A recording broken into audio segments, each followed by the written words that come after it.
Start. The box. It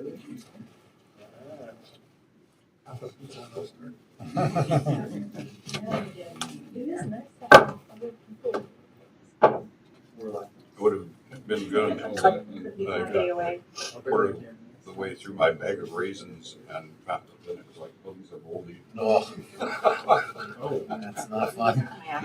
You get a little lightheaded.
Who's in the bottom? I can't see the screen. Jeremy. Jeremy Jacobson, Joy Baker, Nikki Crow, Anderson, and Councilmember Topka. Okay. Great, thank you. Oh, she's on here. She's there now. She's She's on there now and hung this up? Yeah. Okay, so we can hang that thing up then? Is there anybody on the phone? Okay, let's get the, this one. yeah. Thank you.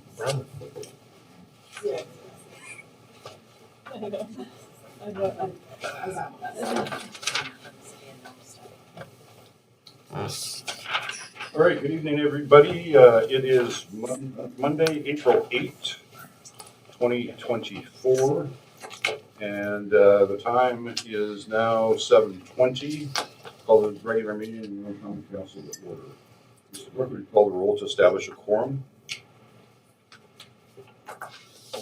Councilmember Henderson.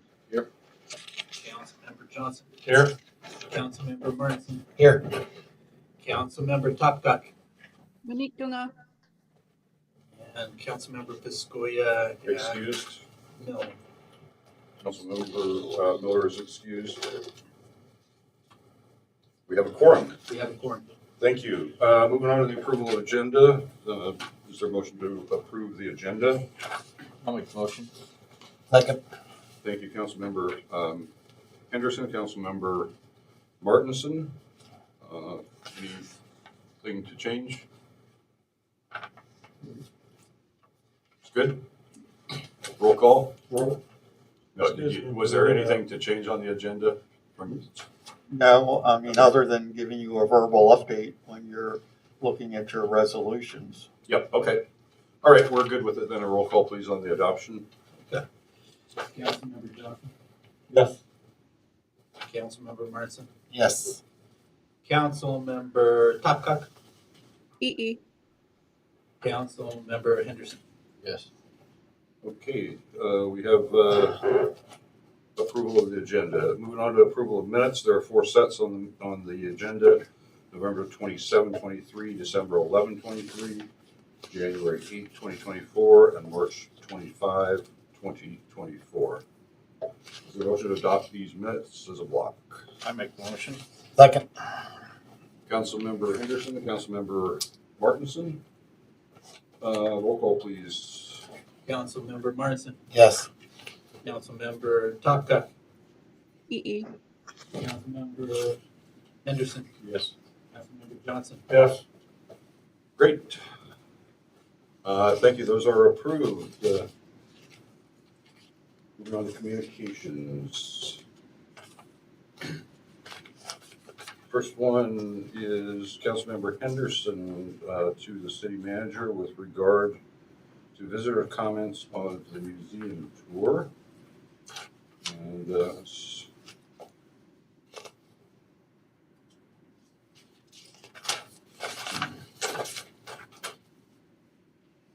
where there was kudos to Cheryl for what she had presented them in the museum, and saying it was very informative and appreciated everything that Cheryl did. So Cheryl's been up there as the museum director for a few months, and I also heard others recently talk about their pleasant experience, and I think Cheryl's done a wonderful job for us. Good selection, Glenn. Thank you, sir. Good candidate. The next communication is from NSCDC regarding the Community Employment Program Fund approval. NSCDC is providing about $18,000 to cover some wages for a library clerk. And they've done this for a couple of years, I believe. The next communication is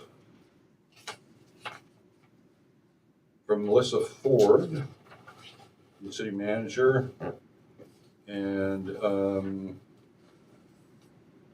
asking why the city is developing a 3D housing on a city lot as opposed to selling it.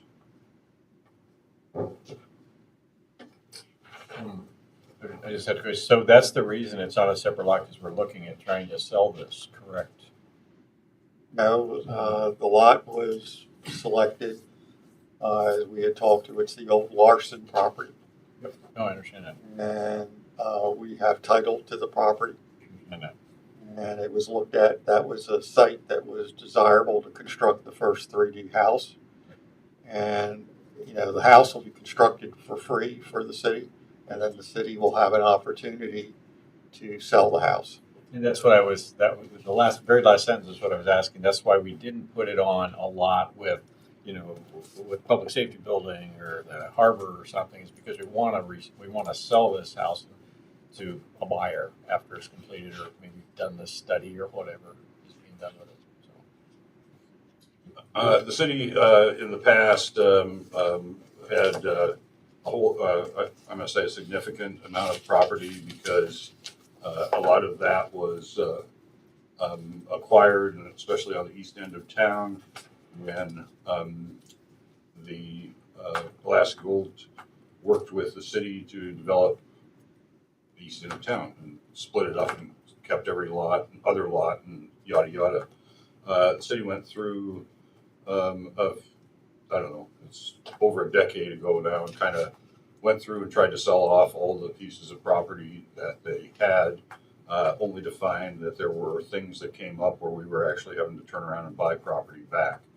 So I guess my personal feeling is that you know, there are some pieces of property the city probably should retain for other city purposes, and you know, not necessarily just because there's a piece of property in the city's name that we ought to get it out of there. Yeah, and we are. I assume if this project is successful and the house can be lived in, and you know, we will generate tax revenue on that.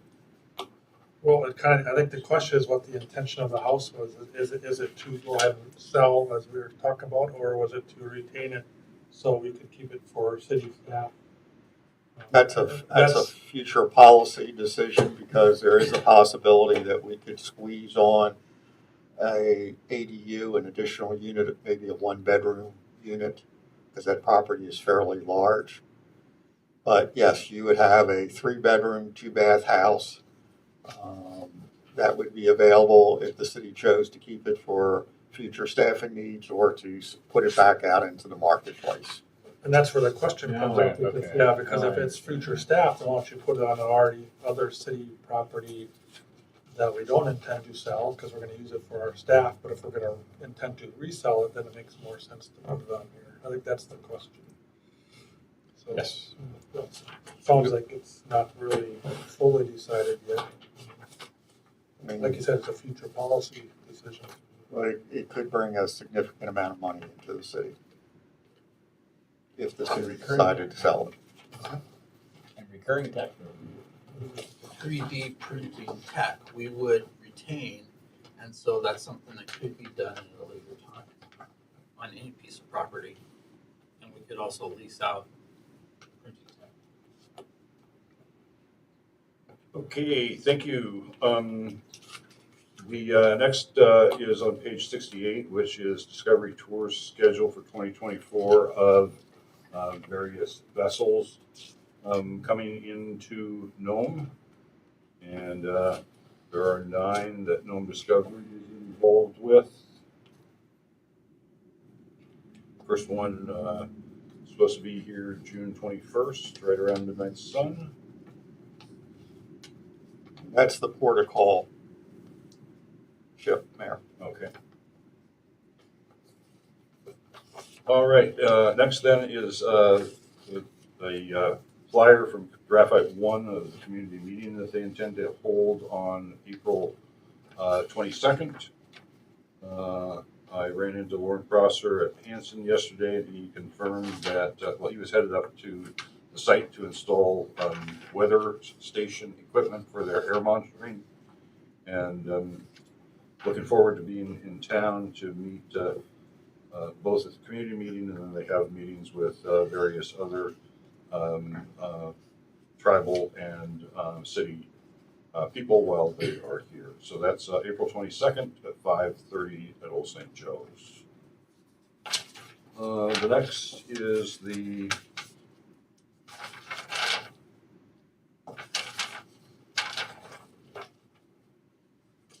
there's a calendar in here. Yes, for the resolution, sir. Okay, thank you. I flipped these pages around. I should have left them stapled. That's the end of that. All right. So that brings us, this is comments, please. For those that would like to address the council, kindly come to the podium, state your name, and we appreciate hearing from you.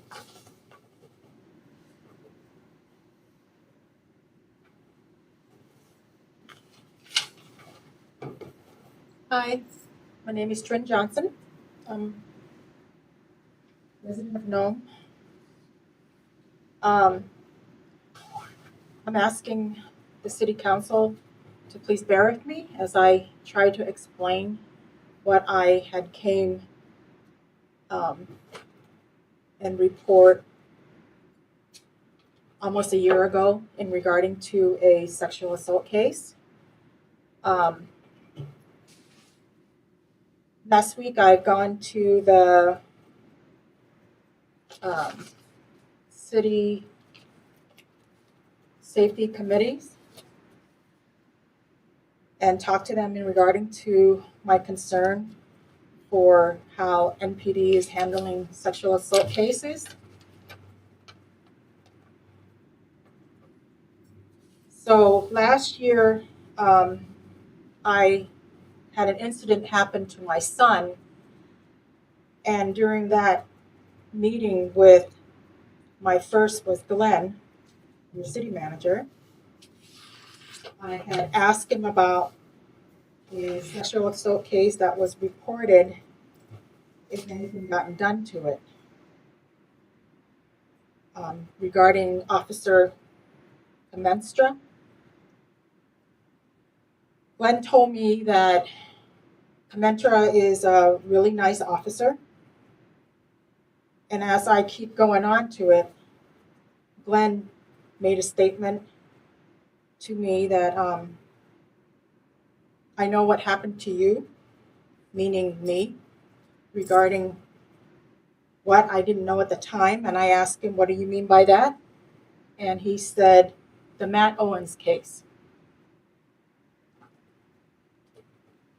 We all are familiar with the Matt Owens case. It was from the Matt Owens case. We had a second meeting, and that was with Glenn, and at that time was your investigator, Crockett. That meeting was for us to look at the video where my son was being harassed by NPD.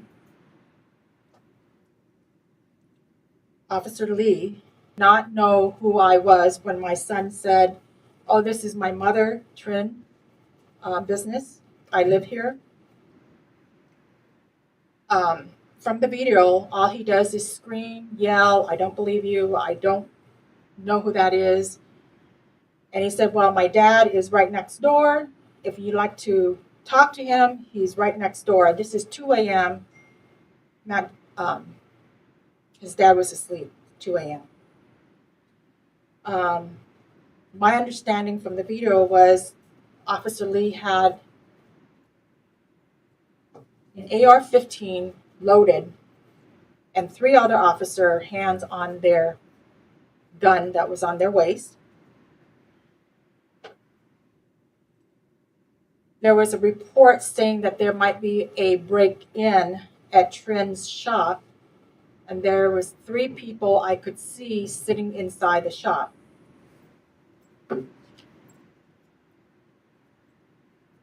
If you look at the video, he only talks to my son, and the two that was sitting with my son in the shop said, "This is Cody Johnson," and that his mom is Trin Johnson, and this is her shop.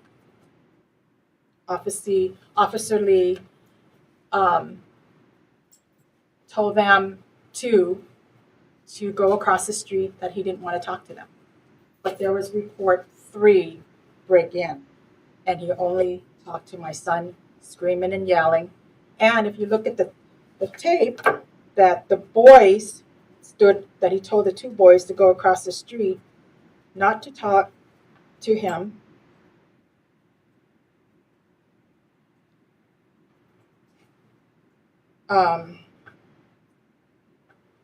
They were absolutely was blocking my son to go over to the house where we live, was just right there, to wake up his dad.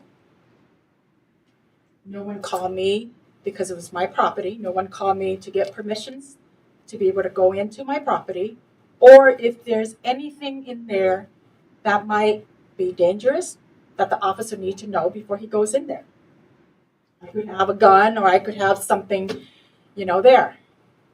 Can I ask, I'm a little confused. You started out about a sexual assault, This is leading up to the sexual assault. and these other instances, do we have the video stuff available, or are you familiar with this? We have the body cam. We reviewed it with Mrs. Johnson and Mr. Johnson. Thank you. Then, after that meeting, you want me to speed up a little bit? After the meeting, I asked your investigator, Crockett. There was a 12-year-old assault that was reported. Anything gotten done? He stated to me that the mother did not want to report. The mother did not want to prosecute the case. Again, I'm trying to be respectful, but I'm not understanding, what does this have to, was there a stop there between what happened at the shop and this incident? Okay, well, at the shop, I just felt like this sexual assault, how it leads up to it and how I got involved into it, okay? And so it was just how I got involved in communicating to Glenn and Crockett regarding to the sexual assault. After the meeting, I asked them, and this is what Crockett said to me, was that it's, you can't force people to prosecute, and that mom does not want to prosecute. But the problem is that the mother is the mother of the perpetrator, and this is his sister, okay?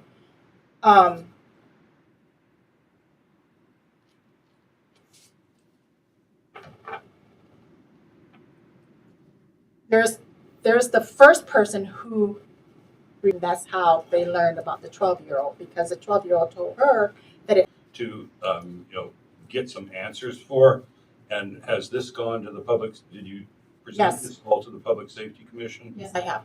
Okay. I have. I guess, And- what are and- you and- asking the city council to do right now? Well, the problem I'm having is, your officer is not very trained in regarding to this, because even though Crockett is saying that there is no, it's still a domestic violence. And you get a phone call to the house that there's a domestic violence happen, someone get arrested right away. The guy never got arrested.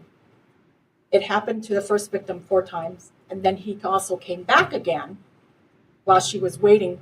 That Crockett had stated to her that there was going to be a glass warrant.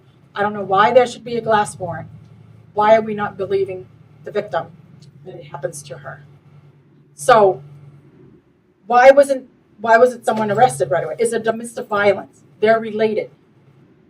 If you look at the law, I don't think we can answer that, Ms. Johnson, but if you can give us some specifics. So it's that we can- public knowledge about the law. I mean, it's Okay, public that's knowledge fine. about Thank you domestic for violence, the educating law. us on that. But could you give us the information so that, we can follow up on your specific concern?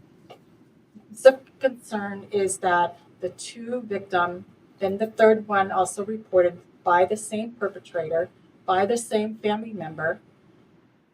No one had came back to do a follow-up on the first victim. Where's her justice? You're saying that you can't prosecute the 12-year-old because the mom doesn't want to do anything. But I don't feel that it's up to Crockett to decide. I feel that the report still should have been written out and give to the DA for the state to decide whether there is a crime committed here. And has the party talked at all to our victims advocate that we have, Sharon Sparks? Apparently you guys had done this. So it would I'm be just your asking a question, question. John, to go ask your NPD if they have done their job. Okay, I'm sorry, not to be rude, but I don't know who you're talking about. If you could pass me the names at least, then we can follow up on it. NPD, Crockett, and Commenstra, which I now learned that he is not All working there that anymore. as well, but I'm if you can't give me the victims' names, to Sharon so that we can investigate that part of it. And I don't want you to say it publicly who they are. Okay. I came to the city council last time and I told you that there was a sexual assault case was still not done. And I had to leave, not because I was upset. I had to leave because I have a family member at home that I need to attend to. But the question is, you need to look into this case and not just by what NPD is telling you, but look into all of it, the CAC interview, the OCS report, and the NPD. What has they done for these victims? Okay. I have now became guardianship of the victim because she was not safe where she was at because the perpetrator went back there. So she's been with me almost a year now. And we're still waiting for someone to come over to talk to her in regarding to this, and no one showed up or no one followed up. Okay, so if we can get I need a name to be able to follow it up. And please don't say it publicly. I'm not. I'm not going. So.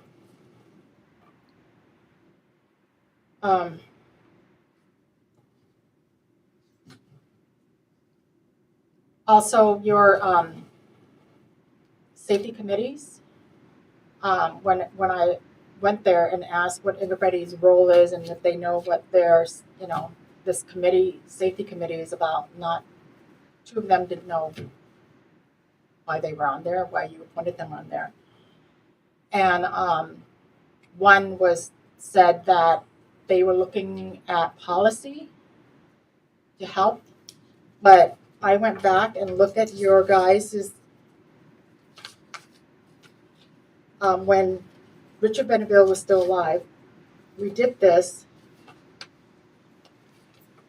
and my understanding was that they didn't have a meeting for a long time because you didn't appoint people to the committees. Oh, And that I feel that because of this lack of people sitting on the committees and lack of meetings, why we're still having NPD walking around, not really knowing how to do their job.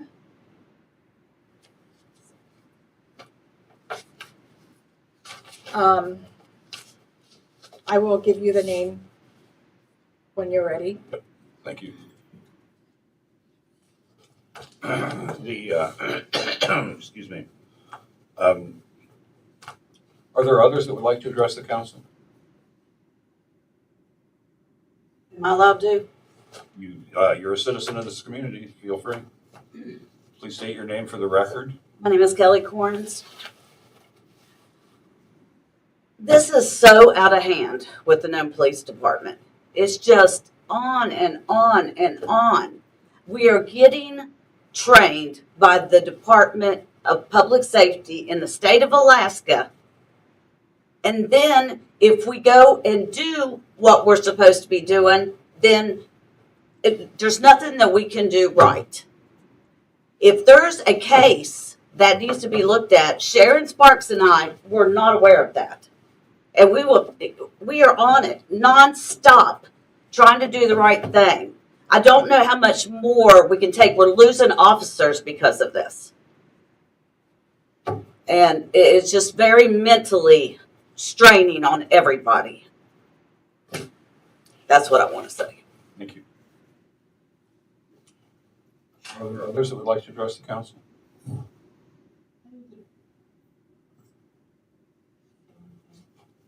Johnson? I'm sorry, if the department didn't know what was going on, then are they not talking to each other? I have a full-time job. I have a full-time business. I'm not running around there looking for people saying, hey, is NPD doing their job? Come tell me about it.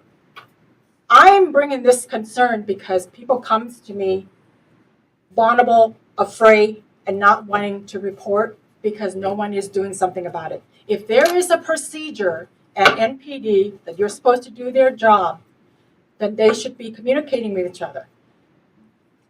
So there's lack of communications. No one is following up with each other. Everybody goes off on work and not telling the other person who's going to take over the job what to do. We can't work this way. We can't work, everybody keep leaving for 2 weeks, because that's what fell in this case, was that Commentrus told the victim that he was off for 2 weeks out of town and that he would be back to follow up with her.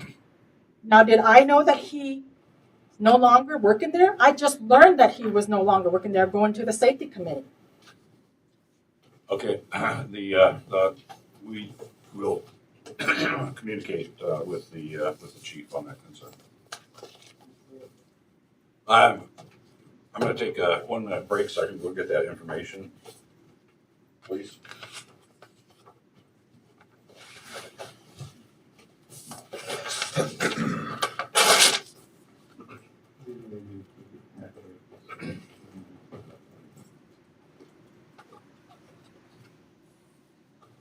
I'll ask him to call in.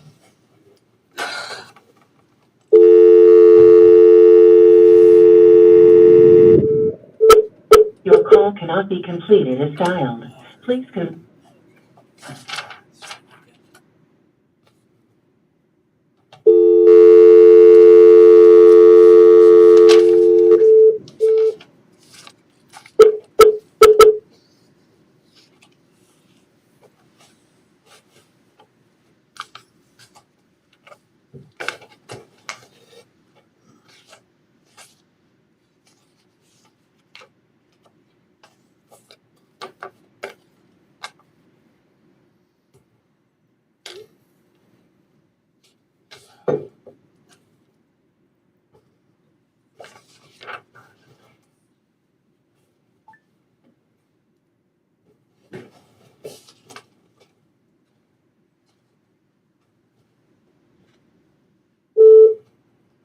Hey, Sam?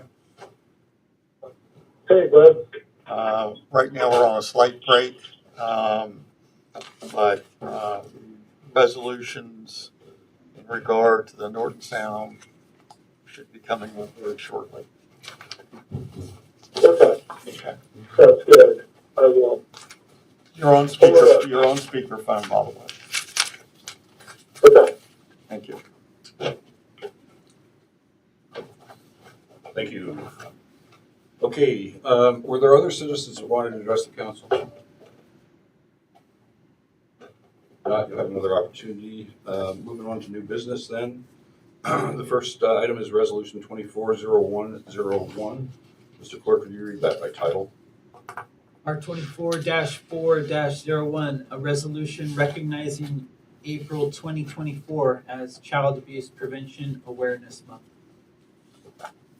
Thank you. Is there a motion to adopt Resolution 240401? I'll make the motion. Thank you. One or the other, Councilmember Johnson, Councilmember Henderson. Any discussion? Roll call, please. Councilmember Topcock, EE. Councilmember Henderson, Yes. Councilmember Johnson, Yes. Councilmember Martinson. Yes. Thank you. The resolution is approved, and that's recognizing the entire month of April as Child Abuse Prevention Awareness Month. And I know that the Queric Advocacy Center and others have several activities during this month to commemorate that, and that is as outlined on the colorful calendar that's included in the packet at pages 71 and 72. It's supposed to be right behind that resolution. All right, thank you for that. The next item, Resolution 240402. Mr. Clerk, would you read that by title? Resolution 24-4-02, a resolution awarding the radio project bid to Articom. Thank you. Is there a motion to adopt that resolution? Second. Councilmember Henderson, Councilmember Johnson. Mr. Manager, would you speak to the resolution? We also have on the Zoom call Wade Harrison, who worked very diligently on this. Right now, the estimated, well, the cost is going to be $900, and I think it's $15,000. We are looking at taking a significant portion to cover this from our E911 system, which is there to help, buy radio parts and everything else. We're going to do a detailed dive to see what exactly will meet the E911 center cost numbers. Let's say they may say you can buy this with your E911 numbers, but they turn around and they say, well, you can't buy this. So we're going to recommend we have $250,000 set aside that has not been allocated at all in NSEDC funds. And this would perfectly match those funds because this new upgrade, this new system would provide a benefit to all of the residents in Nome. Currently, 9% of the town. This new radio system improvement would be covering 99% plus, because no one can guarantee 100%. Also, what is different with this is we hired, as you may remember, you approved land so that others could bid off of that. Articom was actually the only bidder, as it turns out, of the 3 local companies that we expected to bid on the project. They have also met with federal engineering, and federal engineering reviewed Articom's bid and found 5 variances, and that was worked out between Articom and federal engineering, and federal meets the bid requirements.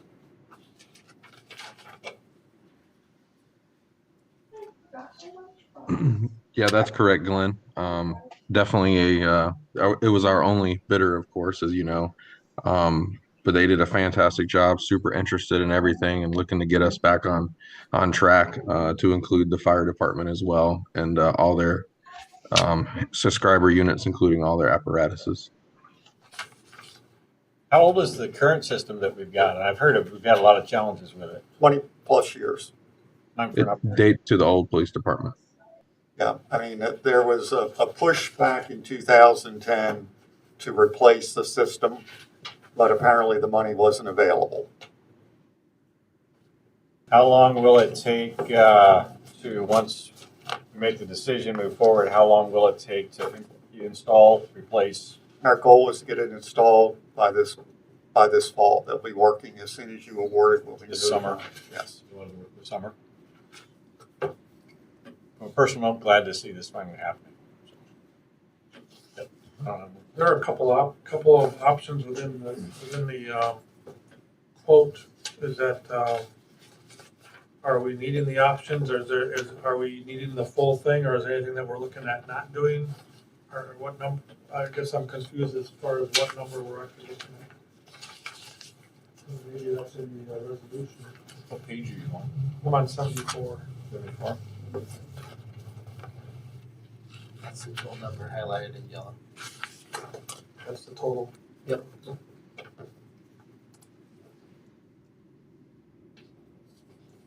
So, what is the $89,000 site monitoring over IP? John, can you hear me? I can answer that. Yes, go ahead, please. So part of the review that Federal Engineering did when they reviewed the bid that Arcticom submitted, this was part of one of the appendixes that essentially, if you want to be able to look and maintain remotely the repeater system, that is adding that cost to it. They recommend that we do that, and that this was Arcticom's response to making sure that they add that. So that's why that kind of looks separately, because it came from that change order. Okay, and so the $89,000 covers us monitoring for how long? As long as we want, 24/7 essentially. The initial bid comes with a 3-year warranty support on everything. So this is just something to let them in for $90,000 as opposed to a service being provided. Yeah, so this would be essentially adding all those bullet point items to the where it would be an IC view. Otherwise, it would just be kind of, and everything would be installed new, and we'd have to physically go over there and check on things. Okay, so I missed the fact that the detail was right above it. Thank you. Oh, no. Good questions. So Arctic, I don't mean to, Mark. So Go ahead. Arcticom's going to be involved in making sure that once it's installed, they're also going to be involved in monitoring it, tweaking it remotely as needed to make sure that it continues to function. That's correct. We did not have any maintenance contract with their current provider, which was Rebel, because there was a level of dissatisfaction with the police department and communications department. So the police department's giving their thumbs up on this? Yes. He's involved. That's all I've got, thank you. Another question regarding the contract. Did I hear then that this has a maintenance component of it? They will do some kind of maintenance for us on a yearly basis, or is that something in addition to that? That there's a 3-year warranty where they'll be working to maintain the system. And then there's an option for another 2 years. After that, we have not chosen the option yet, because we can approve the option somewhere in the 3-year cycle.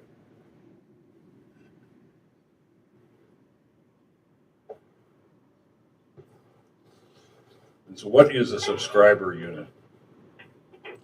Ray, did you hear that? Yes.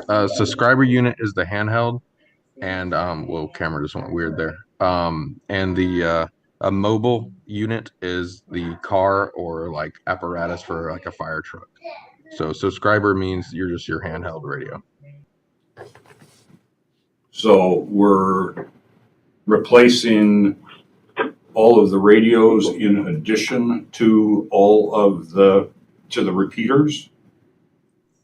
Correct. It would be a completely new system. And does the fire department use this system, or is that a completely different setup?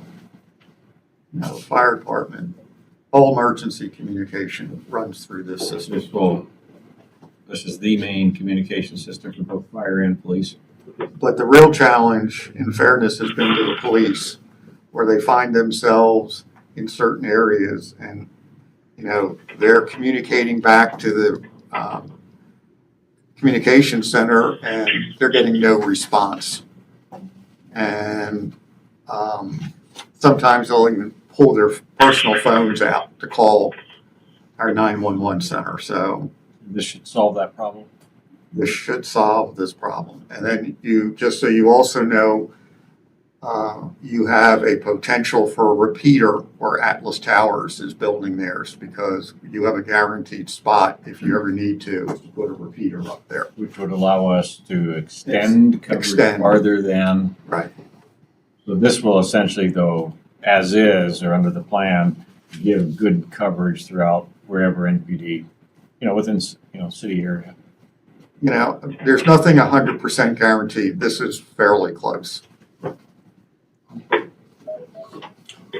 And I guess in light of some additional business on the agenda tonight, is there the potential that, I don't know what the reduction is, to eliminate what has been included for a department that's being passed over to the hospital? Not yet. I don't think, I'm going to let Greg talk to that. I mean, we have different channels. Who knows, in the future, we still may need to maintain an ambulance channel. Yeah, I guess if it's all handheld radios and stuff that we're buying, it doesn't sound like we need a bunch of those. And I don't know what the cost of them is. That'll be. Okay. You're right, John. So the subscriber units just refer to the fire department. We would, however, still maintain the EMS channel. And if we need to use that, kind of like Glenn said, even now with the change, or if we ever take it back. Another question for Gray. Go ahead. Hey, Gray, on there, it refers to like VHF single band, where we're getting a credit back for the original proposal to go to multi-band. That's a request. Correct. So they ended up coming down about $200,000 to meet our needs for the channels that we needed. So that this is that new pricing summary they provided us.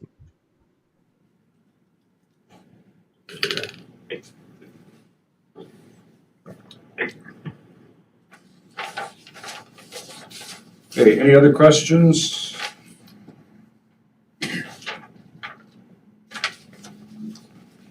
If not, a roll call, please. On resolution 240402. Roll call, Councilmember Toprak, EE. Councilmember Henderson, Yes. Councilmember Johnson, Yes. Councilmember Martinson. Yes.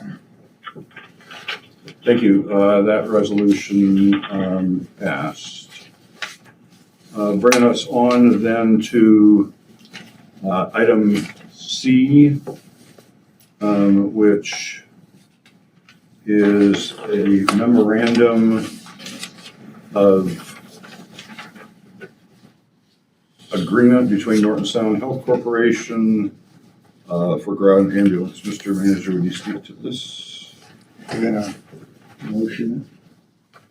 There is no motion with that particular item. Just the MOA It's before simple. the resolution. All right, there have been a couple, I put down a lay down on your desk because there were a couple changes that came in at the last minute. First of all, the hospital does not want the agreement to take place until April 30th. The second one is in the term. The expiration date, point one, has, the sentences has been reduced. Basically, it says, the agreement shall entitle Norton Sound Hospital Corporation to be the only licensed provider for ground ambulance services for the city for a period of 5 years with the opportunity for up to 5 years.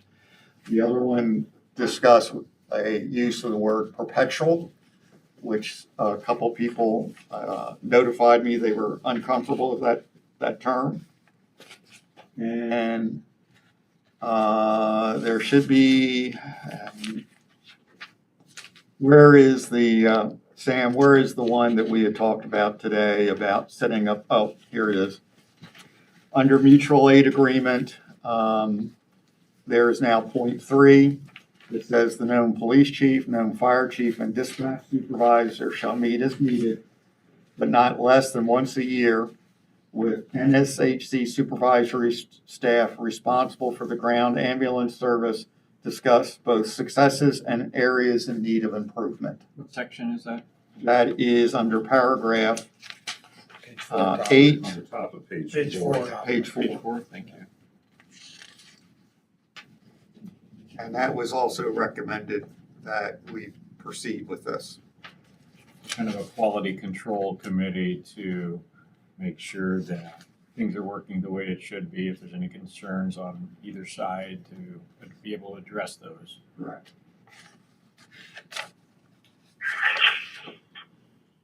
Okay. Has Norton Sound had a chance to review the revisions or? It has been sent to them. Sometimes it takes a little while for us to hear back. They had originally agreed to what was put into your packet on Friday.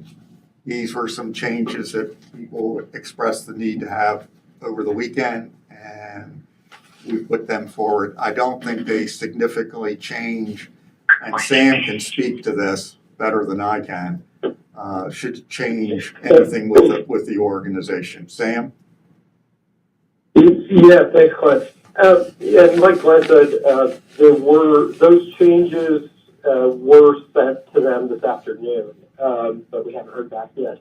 The first one definitely doesn't change anything, I don't think, because all it said there is before the term, it said, while the parties may contemplate or are contemplating a perpetual agreement, comma, this agreement shall entitle. So it was really not, Norton Sound had asked for that language, but it doesn't impact anything because it was just sort of a long preface to what's currently there now.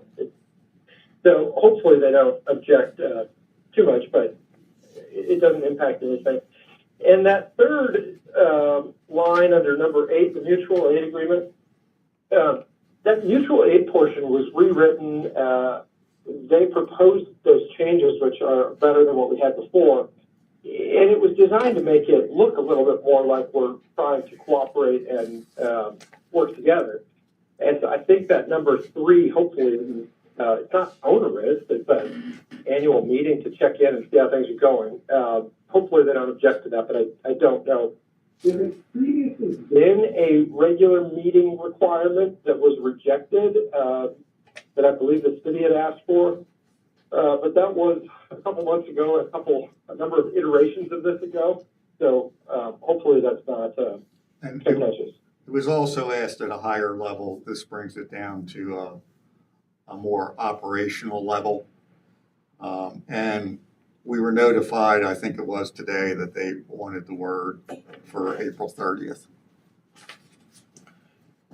And I think it's we should, I mention it that, on the first page, either party can terminate this agreement, with 90 days notice to the other party without cause or for any reason. So I just want to mention that. I think at least for, for both the city and for Norton Sound, this isn't for life, and there's opt-out provisions in there that seem pretty flexible that could benefit both parties.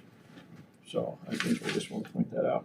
So the other question I've got is, so even though Norton Sound hasn't looked at it yet, the attorneys indicated that these changes are relatively minor from the one that was in our packet earlier. Are you recommending that we vote on it tonight or wait until Norton Sound has had a chance to review it and then come back with any potential changes? Well, I'm going to ask you to approve it tonight because if I recall, in the resolution approving this, if there is something that comes up, it's ministerial, that it would be left to the city manager. But other than these two issues, and well, what I would hope would be minor, and we're also agreeing to extend our continued operation of the service till April 30th, which is creating strain on the city at this point. Right, and so now that we've pushed originally the timeframe was April 15th, now it's April 30th, so you still want to move forward and, if possible, get this approved tonight, even though we've got almost 4 weeks until. We need to notify Medicare, Medicaid. We've already spoken with Systems Design West, who is our third-party billing agent to this. We met with them today. They even like the idea of having 3 extra weeks now to get this done instead of 1 week. And we've also notified the state. So once all this done, it's a lot easier sending a letter out stating we're cutting services off, knowing that both parties have agreed to the date. Okay, thank you. Mr. Clerk, would you read Resolution 240403 by title? Resolution 24-4-03, a resolution approving the agreement between SHC and the City of Nome for the provision of ground ambulance services. Thank you. Is there a motion to adopt Resolution 240403 with the ministerial correction requested by Norton Sound in the whereas to occur on from April 15th to April 30th? Make a motion. Second. Councilmember Henderson, Councilmember Martinson, discussion. Mr. Mayor, so that change of the date is just administration, we don't need to make another resolution to change the whereas? No, I think that it's not, we didn't, that was just a ministerial correction to a whereas. We didn't do anything to the now therefore be it resolved. If it had been in that section, then definitely a motion would have been in order. Okay.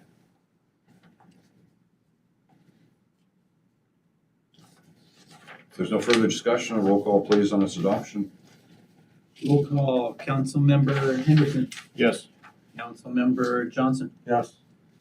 Councilmember Martinson, Yes. Councilmember Topcock, EE. Thank you. The resolution is approved. Moving on to Resolution 240404. Would you read that, Mr. Clerk, by title? Resolution 24-04-04, a resolution designating Daniel Grimmer as acting city manager for April 25th through May 5th, 2022. Thank you. Is there a motion to adopt Resolution 240404? I'll make a motion. Second. Councilmember Henderson, Councilmember Martinson, roll call please. Councilmember Henderson, Yes. Councilmember Johnson, Yes. Councilmember Martinson, Yes. Councilmember Topcock, EE. Thank you. That resolution is adopted. Which brings us to Resolution or Ordinance 240401. Mr. Clerk, would you read that by title? Ordinance 24-04-01, an ordinance repealing section 240-160, Nome Court of Ordinances regarding the ambulance department. Thank you. The next normal order, well, I guess it still can. Is there a motion to pass this ordinance on to second reading, public hearing, and final passage? I'll make the motion. Second. Councilmember Henderson, Councilmember Martinson. For discussion, there's one administrative change in the whereas Okay. services there. Yep. Okay. I guess I'd like to have the I talked with the city manager and asked for the necessity of this resolution because there are other things like our division of tourism and emergency response. That's not civil defense. It still stay in our code even if we don't have are not operating that at the present time. And he said that it was the lawyer's recommendation. So I'd like to hear why the lawyer is recommending this, please. Sam, I didn't throw you under the bus. No, I appreciate that.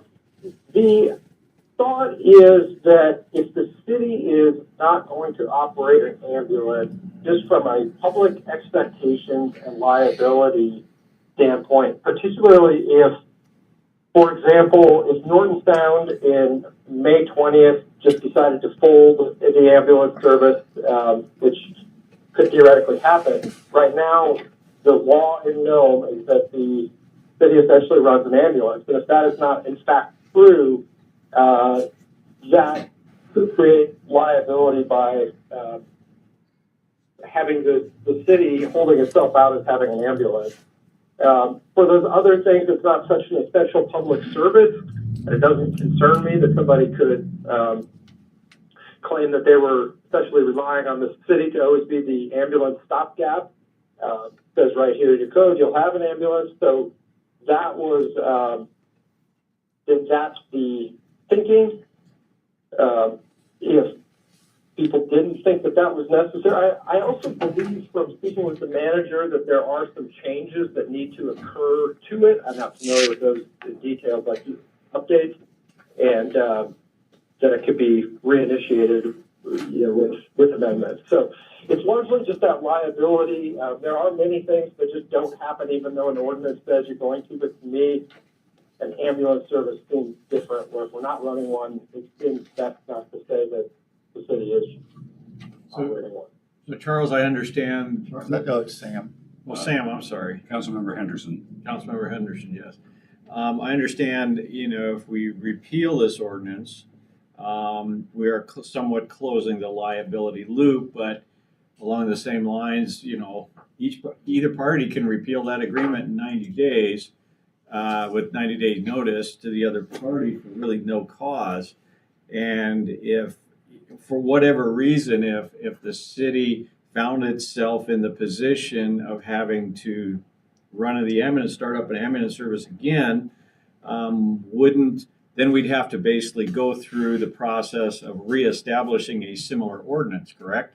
And so by leaving this in place would essentially remove that step and maybe just be administrative. Is that correct? Yeah, that's correct. I mean, that's correct. If Norton Sound stopped, I think it would be fairly easy to, we could even just take this ordinance, plug it back in, and pass it. So I don't think it would be difficult, but it would be an additional hurdle. Mr. Mayor? Councilmember Johnson. Yeah, I just had one comment, and I had a question of the mayor. So I just was going to point out one of the last whereas says that the agreement is terminable upon reasonable notice, which is the 90 days. And then upon termination, the city may adopt a similar ordinance and initiate the ambulance department. So what I understand that to mean, Mr. Attorney, is that we are basically doing administrative work, getting rid of this particular ordinance because we're not running an ambulance department under the city anymore because Norton Sound's going to run it. But if in some case down the road, if it, for some reason, they don't do it anymore and it comes back to the city, that we would then at that time create a new ordinance to run the ambulance department again. Is that correct? That's correct. And I plugged in that last whereas just to make that clear that this isn't necessarily permanent. It's just a cleanup and really with a focus on that liability. So it takes a liability away from the city. Secondary concept of just having superfluous language in the code sometimes is good to have out of there, but primarily a liability. Okay, so what I understand you saying that it helps to take away some of the liability of the ambulance service since the city would not be running it and Norton Sound would be running it. Correct? That's correct. And then I had a question for the mayor, who brought up that if we do this, we're also affecting tourism or some other things you mentioned. No, there just are other things in here. We have a Department of Tourism that's created. And a director appointed by the city manager, but we contracted that out years ago. It's still in our code. If we want to take the visitor center, for instance, back and run it, it's sitting there all ready to go. And so, that decision is simply made at a budget meeting and, we're off to the races again, so to speak. We also have a civil defense department, but, it isn't something at this point in time that's active. If something, were to happen, we might want to activate that again. So the mechanism is in the code. Sitting there in abeyance, I guess, is what it is. But to speak to Sam's point, there's probably a lot more potential liability, indirect though it may be, to the city for ambulance service than the visitor center. I concur with that, but I guess being I didn't realize I had printed this and didn't have the actual language, I'd like to, rather than us just saying we're repealing it in its entirety, I'd like to figure out a way so there's some reference into the thing, and so and it could be that we're repealing all the stuff underneath it, but not the thing saying there's a department. So are you looking for, like, we could pass this into, this requires 2 readings, right? So we could pass it first reading tonight, post it in second reading, and then I guess, I don't know if the legal counsel would look at ways to modifications that would be voted on. Yeah, I would talk to them about a potential amendment. So I simply, Mr. Mayor? Yep. This could get into what's creating substantial changes in the ordinance. I would rather this just be either tabled, so, we understand what the changes that you're fully looking for. Because I just think it's in the best, it's not going to impact the transfer of the timetable. It's not going to impact the changeover. It's just simply voting this resolution 2 weeks later. Well, you might have to go back to a first reading if I understand that. there's too much. This might simply only be a feel good for some people. I have to think about that for a while. I'm not sure. So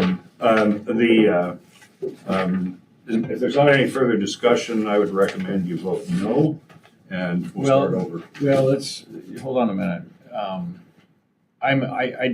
When we mentioned liability, that got my attention, and potential liability, and the attorney has indicated that this could potentially expose the city to some level of liability, even though we're not actively running the ambulance service, right? Is it? And Sam, I don't want to. Is that basically what you were saying?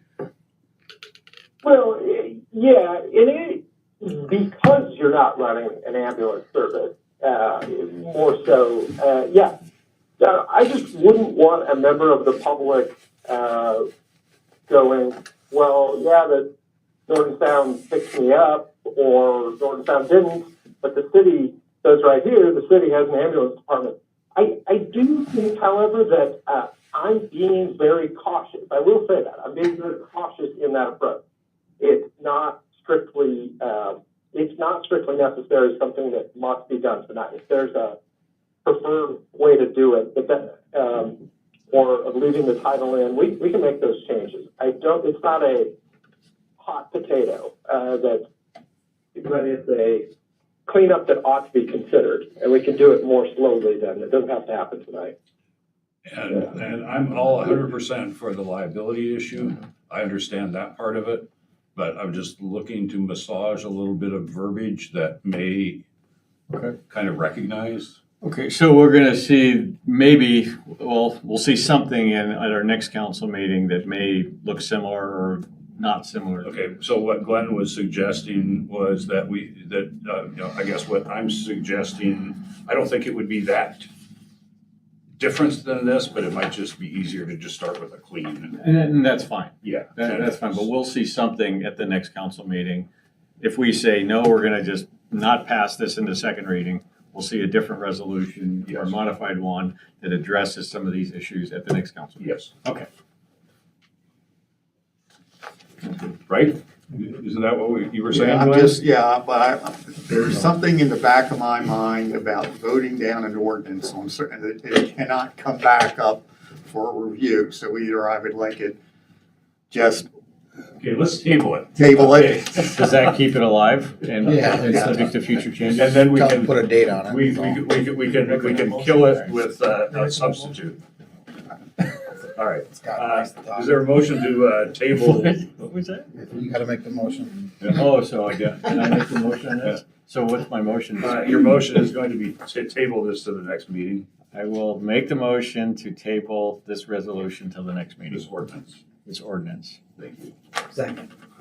Are you okay with that, Adam? Okay.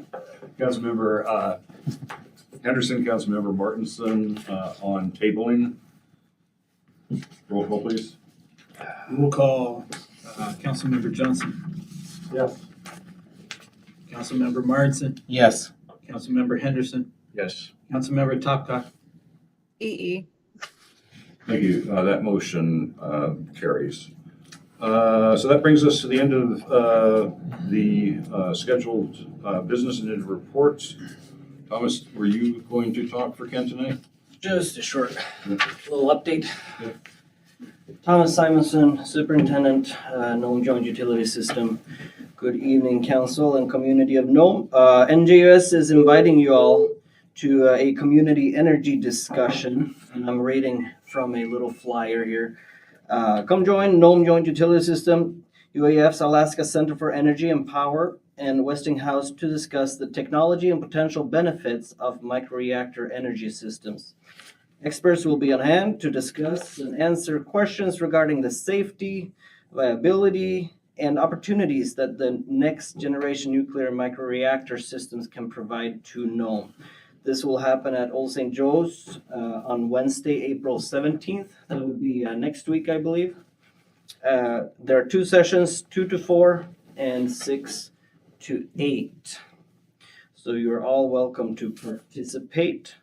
Other than that, we have a weather system coming in here in a few days. Nome Joint Utilities stands ready to respond. If you see or hear anything, give us a call, and we'll be out there having fun. Any questions for NJUS? Thank you. Thank you. I have a couple of other things to add to that. Folks have been calling asking when are they going to get NSCDC credit. We intend to have those posted by the 18th of February. For those people, a little change in garbage pickup stuff. Instead of starting at 5 or 4 in the morning, whenever they start, the new hours are going to be from 8 to 4. So you have a little bit more of an opportunity to get your can out before you have to go to work. And you can stay in bed if you forget the night before. The Arctic Encounter, oh no, I'm sorry, that's supposed to be a mayor thing. I should have made a line there. And then the other thing that I wanted to address was, I'm sorry I couldn't be at the last special meeting on when the audit discussion kind of centered around where the utility was at with that. And I was actually down in Anchorage to meet with the auditor on scheduling as well as with some IT folks. But now that we have a fully staffed group again, it was a little difficult process there when we lost not just one, but 2 folks. Our new CFO is doing a wonderful job, is cross-training and building a team on things, is reviewing information flow and how to streamline. And The schedule target date for field work is mid-May, and we're gonna have the auditors in person as opposed to having it remotely. And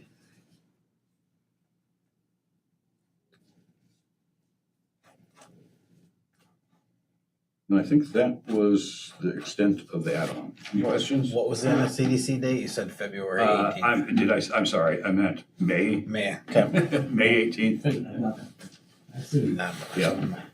So, yeah, no, I'm glad that the NJUS audit is getting done. I guess I'll just ask you as the guy that runs the utility, what are your thoughts on when you weren't here? We talked about the potential of consolidating accounting functions between NJUS and the city, similar to discussions that Glenn's having with Nome Public Schools about consolidating, I think, maintenance, snow removal, things like that.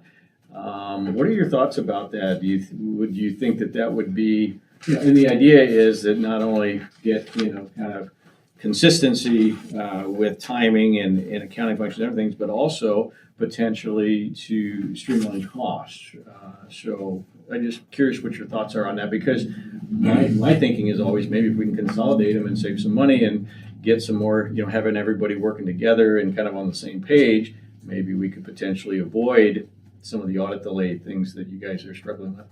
Well, I mean, I don't know that I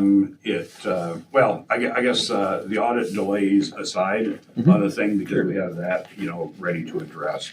A few years ago, we looked at it in greater detail to try to see whether or not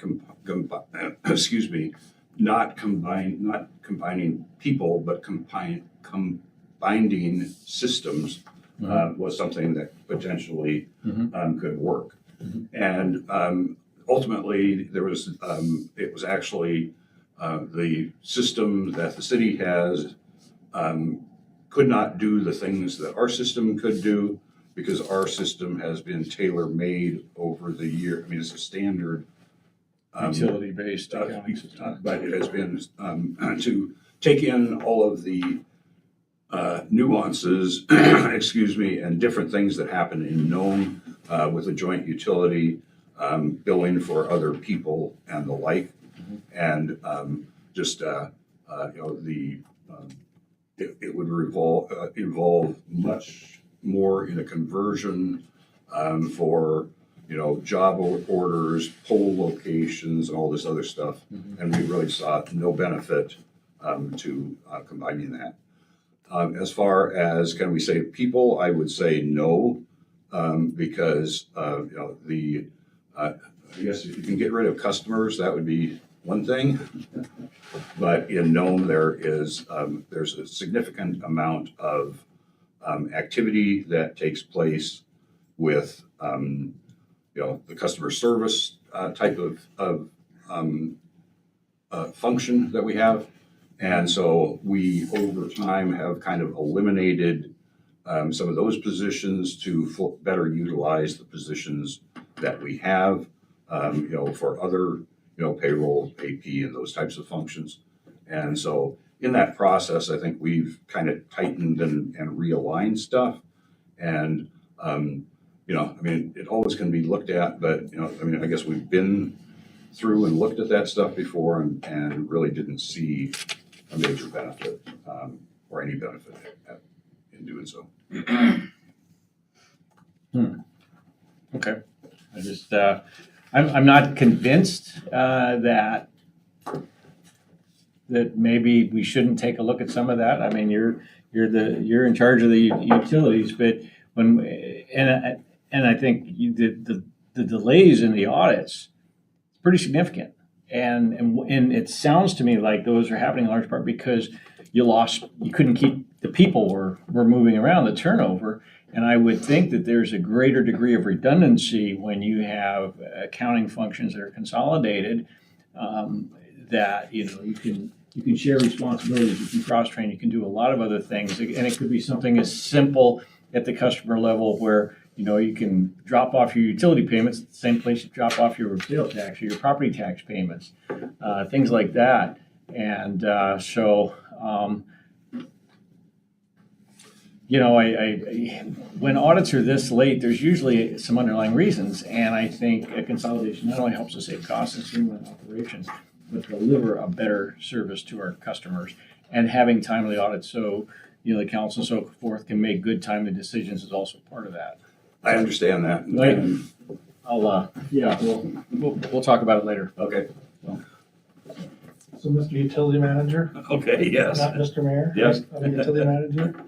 One of the things that came up through that special noon meeting we had for the audit thing that unfortunately you were traveling and we got disconnected was that we were kind of a little bit surprised as a council not to really understand or know that, you know, where we're at with the audits. It kind of caught us maybe a little bit off guard to realize that. And one of the things that was discussed was, and I know that you have a board that's put in countless hours. I mean, you have good staff. You know, we all know you have great staff out there at the offices out there, and also a very dedicated board. But at some point, the board meetings changed, maybe during COVID or maybe before that, up to the upstairs of the Power plant? power plant. Mm-hmm. And is there a chance, or could we ask for them to come back into the city council offices so that they would be open up to more people being able to, like the press and other citizens that might want to come to meetings? Not that we get too many here, Right. but it seems like that might have come up probably, because I'm sure it came up during discussions with the board quite often over the years. Yeah, it did that. Attendance has not dropped off since it got moved, which means there was very little attendance in the past. So, Well, I understand that, right. and so, you know, I can, you know, I mean, if the board decided that, you know, they wanted to meet out there, and you know, and so I will bring that concern up, and I guess, you know, if I probably should have said something about, you know, that operational side of things along the line, but I guess, you know, we're here every 2 weeks reporting, and if there are any questions, and I guess maybe we need to give a little more information so you can ask a question. So It's one of those questions we probably don't know to ask unless we say I think Cameron had brought up, do we have an audit, you know, when he first came on, and I think that was for the 21 audit maybe or something, but anyway, you know, it's one of those questions you don't know to ask, but if, I don't know, is the press able, I mean, the press is able to go up there, do they Yes. go there on a regular basis? Yep. And that was that moved during COVID, or that was something prior to that? No, I think it may have been prior to that. I guess, yeah, there was some place where there was a issue on conflicts or something like that, and so the board liked to be there so that they could look at some of the things we were talking about in real time. So,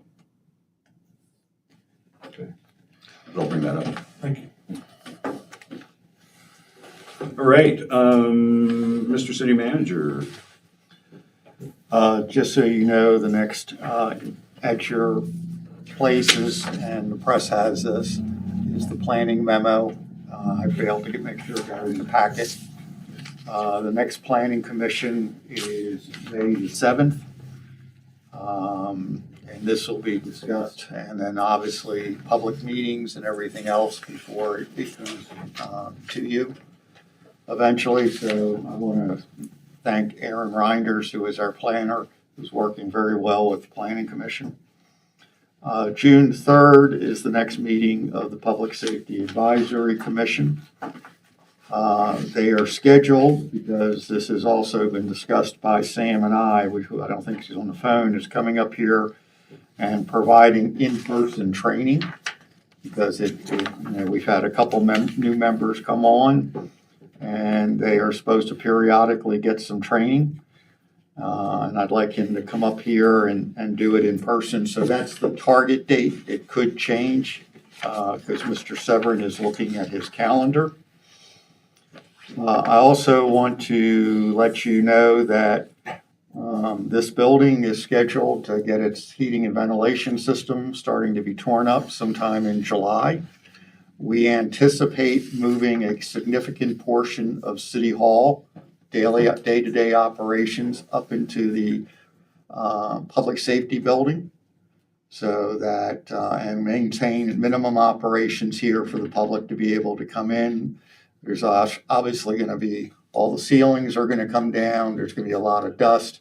So probably your meetings are going to have to be relocated to Old St. Joe. While this is going on, we're not exactly sure whether it's going to be 3 or 4 months, and it could start as early as July.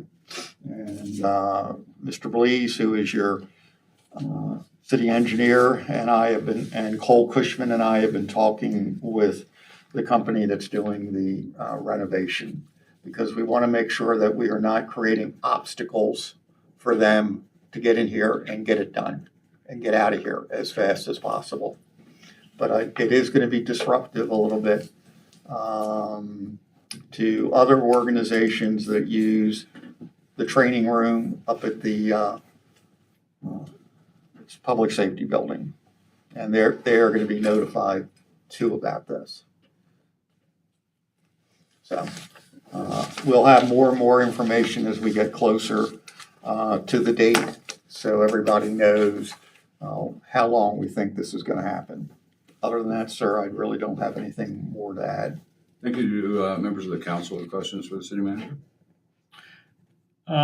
What is the status of fixing our system here in this room in terms of the speakers and everything else? One of the advantages of being here is we get our meetings on YouTube and recorded, and so we can go back and review what's happened. And it's very clear that this system is very sensitive to exactly which direction you are talking and how loud you're talking, and to whether it is, be able to understood. I know in our own operation where I work, we had similar problems, and so we went to a system as simple as, speakers in front of everybody. I don't know if that's the solution, but I've been here for 2.5 years in the council, and it's been a problem since I've been here. So what's the fix? What's the solution? What's the plan? I've asked, I'd spoken to ICE Services when they came here and looked at to try to determine what the problem was. They were here, I think they were working over at the mayor's, NJUS. They came over here, looked at it, then we didn't hear anything back. I've talked to, and Dan, because we've asked for, as you may recall, we used to have microphones hanging from the ceilings. We've asked them to come back, reevaluate the system. I have been told certain things, whether they are correct or not, that we did not replace the wiring. We left the old wiring in, which could be causing part of the problem. We know that one speaker is not working, that we should probably have another speaker over here, because they even turned around and said, well, why don't you go back to having a microphone at the table? And a lot of people didn't like that. So Who didn't like that? people were here previously.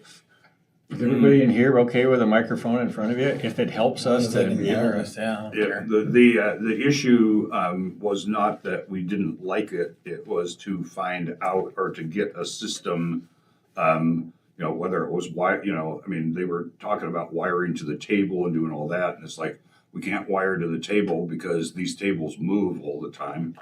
And so that was part of it when we went to these directional things. Sure. But what we have is not functional.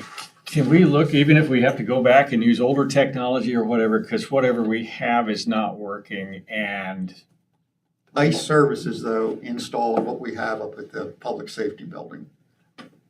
And in the training room you're talking about, that has similar issues as well about because we have Chamber of Commerce meetings in there, and that has that whole directional thing, and you got to yell up into the ceiling. And I'm not an IT guy. I don't know what the solution is, but can we please find a solution to it, and soon? Because yes. I do remember this question coming up when it first got installed and having the problems, and we said, why don't we have this system where you have a microphone right here in the same kind of the same reason. Well, we have this new thing here, it's just getting tweaked, and now we are a year and a half or 2 years later, and the tweak is still happening, so. Get the old speakers out of the old cabinet. I don't know, but can we please fix this? I can promise you it is a priority to get this fixed. You know, every time I come in here, you know, and Dan and I is the system running? You know, so I think we definitely have heard your complaints. We've heard the public's complaint. It's getting the company to get back up here, doing an analysis for us and tell us what they believe we need and maybe we didn't purchase back in 2020. Thank you. Yeah, we have contacted them, expressed the issues that we have that have been ongoing, both me, myself, Glenn, Brian, and have asked for, a projected bid or for someone to come up and evaluate the system. And we're just waiting on them to get back to us. Well, I need them for something else, so maybe I can get them to come and. So you're gonna set up a similar system over at the power plant for NJUS board meetings? So we Yeah. can Zoom on there or YouTube them? All right, you heard that, right? No, we're not doing that. And we're not meeting in City Hall apparently for 3 or 4 months, so we're not, if you got that answer. I'll bring it back up again. And we're not meeting in City Hall either, so. The other thing that I spaced out, so I'm gonna go up once before just to give kudos to my new person out there, is this is, for the last 3 months, is probably the first time in 5 years that I haven't had to be involved in the billing process. So we're making headway. All right, moving on then to citizens' comments. Are there members of the public who would like to address the council this evening?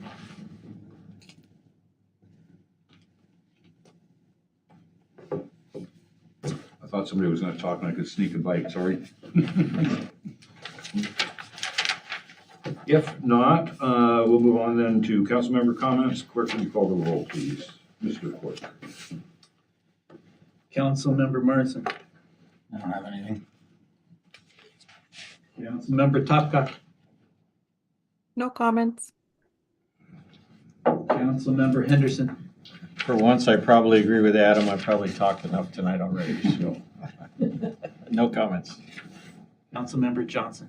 I'll take his, what's that say, take your time?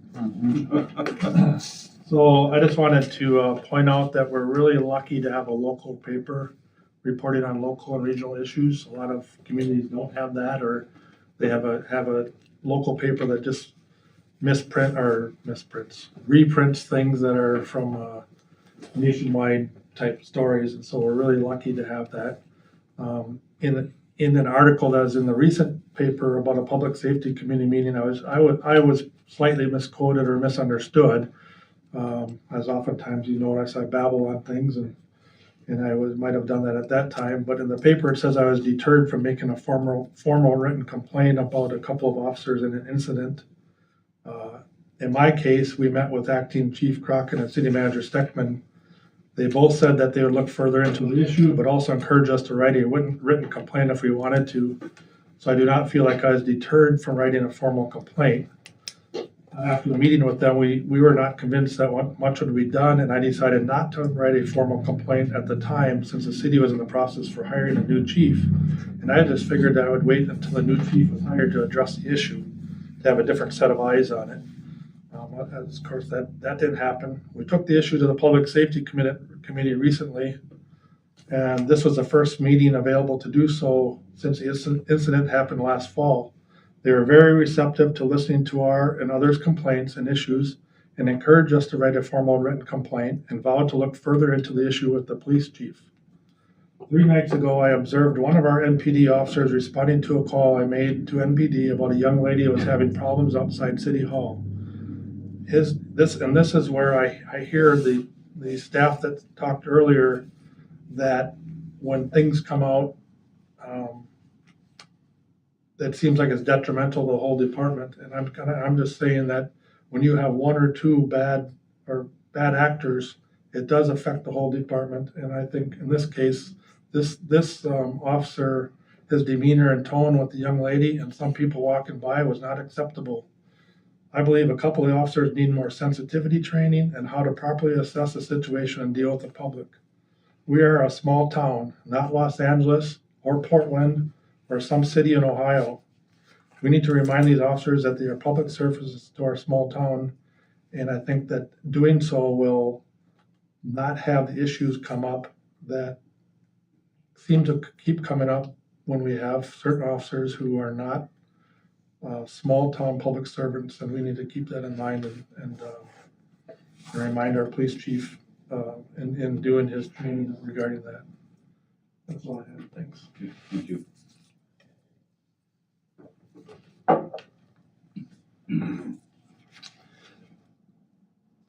That's the end of the roll. That's the end of the roll. Okay, moving on to mayor's comments then.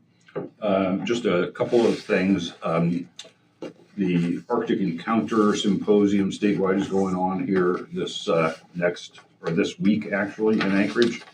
We've been great to have attended it, but I just couldn't commit all of the days required. However, I am going down for a meeting on Wednesday afternoon with the Arctic Ambassador for Canada, Sarah Cohen. Also, the NORAD commander will be there. There will be representatives from Tote Marine up at the upper echelon, as well as some others. And they're very interested in what's going on in Nome with New Harbor and other initiatives in the Arctic that we may be looking at. So I'm going to be gone Wednesday this week, leaving leaving Wednesday, coming back Thursday. And then, although I could have just handled this with the city manager, I'm asking the council to approve the waiver of recreation center fees for sports banquet to honor our 2024 regional state champions. But ask for a motion to that effect. I'll make that motion. Second. Councilmember Johnson, Councilmember Martinson, roll call please. Councilmember Topka. EE. Councilmember Henderson. Yes. Councilmember Johnson. Yes. Councilmember Martinson. Yes. Thank you. That passes. And so I will wish everybody a happy rest of the week, and we are adjourned. Excuse me, we are adjourned. So I hope your day started out